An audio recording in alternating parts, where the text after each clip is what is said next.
Benim de burada yapmayı sevdiğim bir sürpriz var. Bu gördüğünüz hasta... Hocam geçen videoda da telsiz ortodonti yapılır demiştiniz. Nasıl olacak bu iş? Nasıl olacak? Tabii ki şeffaf plaklarla olacak. Şimdi ortodontik tedavi dediğimiz şey, biz dişlere minik kuvvetler uyguluyoruz. Bu kuvvetler doğrultusunda istediğimiz yönde dişleri hareket ettiriyoruz. Bunu zaten biliyoruz. Örnek vermek gerekirse. Bu sizin dişiniz olsun, şöyle yamuk duruyor. Ben buradan biraz itiyorum, buradan biraz itiyorum, dişinizi düzeltiyorum. Ortodontik tedavinin mantığı budur. Tellerle bu iş nasıl oluyordu? Bu braket dediğimizi anlatmıştım zaten. Metal kare kare şeyleri yapıştırıyorduk dişlerin üzerine, bundan bir tel geçiyordu. Bu kuvveti bu telle uyguluyorduk. Şeffaf plaklarda ise bu kuvveti direkt plağın kendisi uyguluyor. Tel braket hiçbir şey yok. Hocam olayı pratiğe dökelim. Telsiz ortodonti için size geldim. Başıma neler gelecek? Her şeyden önce dişlerinizle ilgili nelerden rahatsızsınız? Bunu bir sizden duymak istiyorum. Bir de sizi detaylıca muayene ediyorum. Baktık ki şeffaf plak ile bu iş olur dedik. Ondan sonra işleme koyuluyoruz. İlk iş ağzınızın dijital bir ölçüsünü almak. Ne demek bu dijital ölçü? Hani vardır ya, diş doktorları böyle macun gibi bir şeyi kaşığa koyarlar. Sonra alırlar onu böyle dişlerinize bastırırlar. Dişlerinizin izi çıkar. Keyifsiz bir şeydir hatta bu. İyi haber, günümüzde artık böyle bir kalıpları macunla falan bastırarak almıyoruz. Hele ki konu şeffaf plaklarsa. Bizim ağız içi dijital tarayıcı dediğimiz böyle bilgisayara benzeyen güzel bir cihazımız var. Şimdi bu dijital tarayıcının başlığını alıp ağzınızın içerisinde güzelce detaylıca gezdiriyorum. Bu arkadaş saniyede 6000 fotoğraf çekiyor. Ağzınızın içerisinden çekilen bu her bir fotoğrafı detaylıca birleştiriyor. Ağzınızın 3 boyutlu dijital bir modelini oluşturuyor. Özetle ağzınızın içerisinde ne var ne yok, dişlerinizi, anatominin her şeyini alıp bilgisayarıma koyup sizi eve götürüyorum. Şimdi bunların üzerinde çalışma vakti. Hadi başlayalım. Şimdi burada gördüğümüz ağız içinden dijital tarama alınmış bir hasta görüntüsü. Mesela bakalım. Ne görüyoruz burada? Bu hastamızın şurada biraz yamuklukları var. Şu dişi içeride kapanıyor. Şu açıdan baktığımda dişleri birazcık böyle öne doğru gitmiş. Öne doğru eğimli. Bu bir problem. Altta da üstte de yamukluklarımız var. Böyle tepe açıdan çok net belli olacak. Buradaki ön iki dişte çok net bir şekilde yamuklukları görebiliyoruz. Buradaki dişimiz içeride kapanıyor. Alt çenemize geldiğimizde de alttaki yamukluklar belli bir şekilde gözüküyor.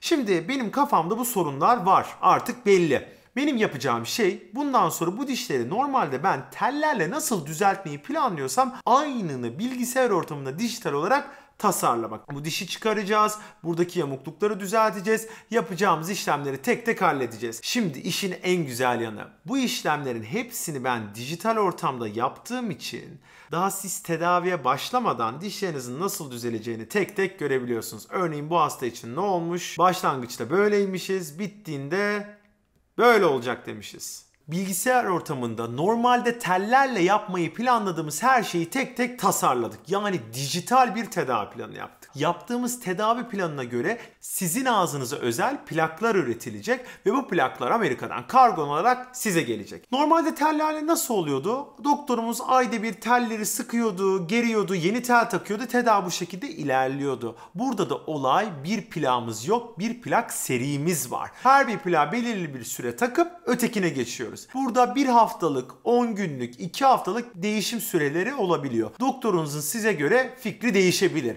Yani bu size özel bir seçim. Peki bu hastaya baktığımızda baştan sona bir dijital tedavi planı var ve işin güzel yanı, bırakın en başıyla son halini görmeyi, 5. plakta böyleymiş, 8. plakta böyleymiş, efendime söyleyeyim 15. plakta böyleymiş diye ara aşamaları bile görebiliyorsunuz. Yani tedaviye başladıktan sonra 1 sene mi sürecek diyelim, 5. ayından 7. ayına nasıl değişeceğini bile baştan görebiliyorsunuz.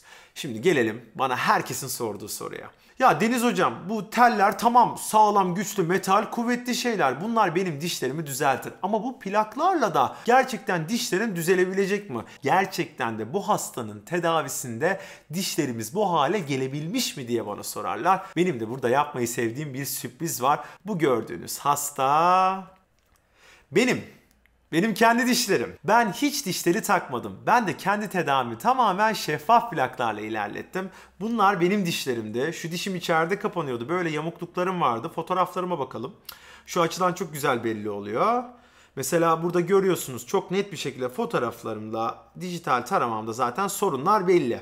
Peki ne olacak? Bittiğinde de Böyle olacak demişiz dişlerimiz. Bakalım ne olmuş? Bir de bitim fotoğraflarımı göstereyim size. Bunlar da tedavi sonundaki fotoğraflarım. Pandemi de tedavi bittiğinde biraz şişkoyum. Kimse dalga geçmesin yorumlarda. Hiçbir şekilde tel takmadan ortodontik tedavi gördüm. Yani bu söylediğim her şeyi, plaklara dair anlattığım her şeyi hem bu işi yapan bir doktor hem de aynen bu şekilde tedavi görmüş bir hasta gözünden söylüyorum size. Hocam, peki plak tedavisinde bu plakları ne kadar takacağız?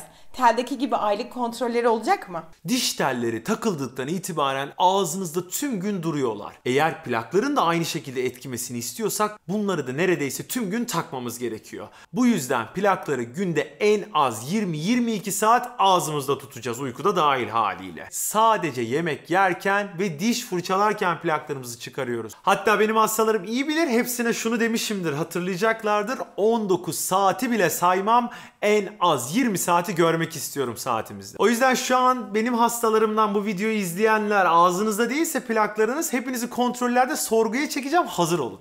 Şimdi rutin kontrol gerekiyor mu demiştin. Bu konuya gelince plaklarınızı size söylendiği şekilde düzenli bir sırayla hiç aksatmadan takarsanız ve yapılması gereken de böyle arı işlemler yoksa kontrolleri açıkçası pek gerek yok diyebilirim. Ama eğer gelebilme şansınız varsa ben hastalarım hep diyorum, görmeyi görmemekten daha çok tercih ederim. Arada bir kontrol yapalım, kendinizi çok özletmeyin. Hocam, yeme içme esnasında plakları çıkarıyoruz dediniz. Su bile mi içemeyeceğiz plaklarla? Şimdi öncelikle ben hastalarıma sadece su ve sade soda içmelerini öneriyorum. Onun dışında çıkarmalarını çoğu zaman tercih ediyorum. Burada çok fazla detay var. Şimdi şeffaf plaklar tedavisi sürecinde dikkat edilmesi gerekenler çok uzun bir konu. Çok fazla şeye değinilebilir. Şimdi ben bunların hepsini bu videoda anlatmaya çalışırsam bu videoyu bitiremeyiz. Bu konuyu ele alan çok detaylı bir rehber video çekeceğim. Abone olanlar haberdar olacaktır diyoruz. Abone olmayı unutmuyoruz. Buralara koyabiliriz. Buralara koyabiliriz, basıyoruz. Abone ola basıyoruz, evet. Hocam, tel ile plağı kıyaslayacak olursak hangisi hangi konuda daha avantajlı, hangisi hangi konuda daha dezavantajlı, ben onu merak ediyorum.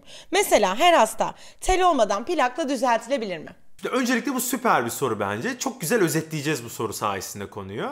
Şimdi plakla tel birazcık farklı prensiplerle dişlerinizi düzeltiyor. Çok basit bir anlatımla teller dişlerinizi çekerek, plaklar dişlerinizi iterek düzeltiyor. Şimdi hastamızın mevcut bozukluğuna göre bazen itme kuvveti daha avantajlıyken bazen de çekme kuvveti daha avantajlı oluyor. Ağızdan ağza, durumdan duruma değişebiliyor. Ama çok net şunu söyleyebilirim. Her bir vaka şeffaf plakla tedavi edilebilir 2+2=4. Hatta tele kıyasla çoğu zaman daha kısa sürede. Yapılan araştırmalarda şeffaf plaklarla yapılan ortodontik tedavinin tellerle yapılan ortodontik tedaviye göre yaklaşık %25 oranında daha kısa sürede bittiği, sona erdiği tespit edilmiş. Peki bu niye oluyor? Neden şeffaf plaklar daha hızlı? En büyük nedeni şu. Şeffaf plaklar tamamıyla sizin ağzınıza göre üretilen bir şey. Teller öyle değil. Herkese aynı teli takıyoruz diyebilirim. Bir tedavi sekansımız var. Bunlar hemen hemen her zaman aynı. Basitçe önce dişleri düzeltiyoruz, boşlukları kapatıyoruz, sonra kapanışı ayarlıyoruz. Bu tellerde rutin izlediğimiz bir prosedür. Bu da haliyle biraz daha fazla zaman alıyor. Aynı anda birkaç şeyi sizin ağzınıza özel yapamıyoruz. Telde biraz tek tek söylediğim gibi.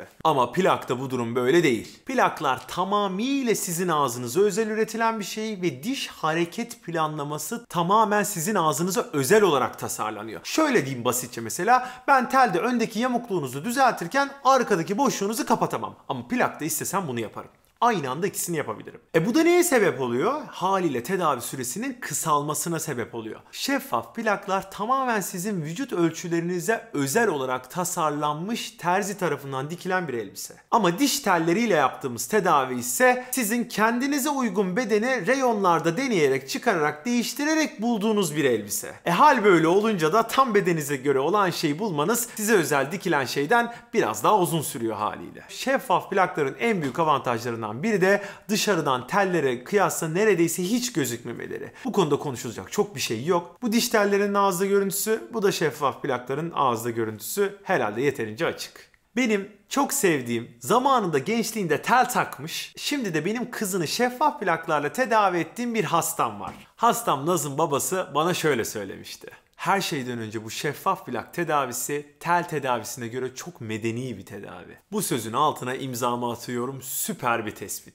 Önemli bir toplantınız, bir randevunuz mu var? Çıkarıp anında tedavinizi o an gereken arayı verebiliyorsunuz. Evde veya sosyal bir ortamda yemek yediğiniz zaman tellerde olduğu gibi tellerin arasında bu yemek artıkları birikmiyor, onlarla uğraşmıyorsunuz. Tellerde olduğu gibi yanağınızda özellikle arkalarda yaralar oluşmuyor. Gülerken, yemek yerken, kahkaha atarken canınızın yanmasına sebep olmuyor. Bakım ve fırçalama işi çok kolay. Bugün nasıl dişlerinizi fırçalıyorsanız aynı şekilde dişlerinizi kolaylıkla fırçalıyorsunuz. Böyle minik fırçalar, ekstra ipler, hiçbir şey yok. Özetle siz ortodontik tedavinize göre yaşamıyorsunuz. Ortodontik tedaviniz sizin hayatınıza sadece eşlik ediyor. Sona gelmeden kesinlikle şunu eklemek istiyorum. Daha teknolojik bir süreçten geçmesi, kişiye özel üretilmesi, daha konforlu olması gibi sebeplerden dolayı çoğu zaman şeffaf plaklarla tedavinin sonuçlarının tele göre daha iyi olduğu algısı oluşabiliyor. Bu doğru bir şey değil. Bu tedavilerin ikisi de hem tel hem şeffaf plaklar sizi başarılı bir şekilde tedavi edebilecek iki ayrı tedavi seçeneğidir. Diyelim ki bugün kalktınız, İzmir'den İstanbul'a doğru yola çıkacaksınız. İstanbul'a varmak istiyorsunuz. İster tel ister şeffaf plak, iki arabayla da İstanbul'a varacaksınız. Tek değişecek şey nasıl bir yolculuk geçireceğiniz.